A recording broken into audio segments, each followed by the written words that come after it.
And you know what I'm gonna say? What don't nobody want to say? We don't eat African food like that. African food ain't good. Black people eat Jamaican food. Hell, we'll eat Indian food, Chinese food before we go buy African food. Africans had to eat out of necessity. Your tongue was shocked. It was eating organic food for the first time. You've been feeding it onion powder for so long. It finally had an organic, fresh onion. What did you expect?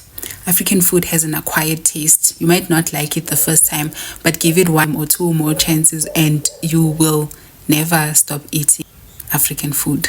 But this is also coming from a person whose food came from a time when you were eating scraps that Masa didn't want. Your so-called soul food is survival food.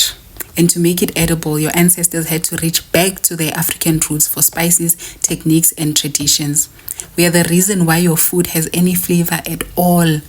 Otherwise, we'd also be saying, ew, they only use salt and pepper. But today, the leftovers are calling the original nasty. Hypo! I know your ancestors are rolling in their graves like this ungrateful microwave baby. Anyway, I was on Twitter looking for some, what's that day called? Thanksgiving meals. And I need you to know that all these pictures that I'm going to post, and they had zero hate comments. Everyone was hyping them up. So this is what everyone is eating. The first picture. Why are you eating in a plate like that? This is like a plate for kids. This is a plate for a child with autism who doesn't want his food to touch. But then the gravy is also touching the mash.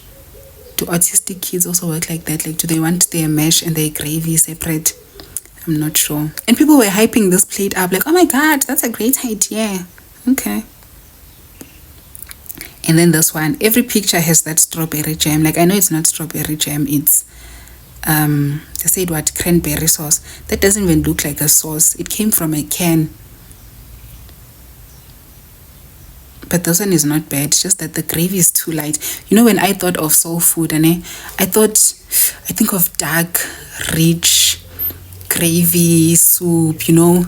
I think of what's that thingy, brown onion soup. You know, when you put brown onion into beef or anything, it just enhances. That's what I always think of when I think soul food. Then I saw these pictures. I'm like, where is the soul in this food? It's so soulless. Look at the meat. It's white. This one is better. At least the vegetables, you can see what those ones look fresh. They don't look like they came from a tin. In the wise words of Tyler, what the heck? What the heck is this?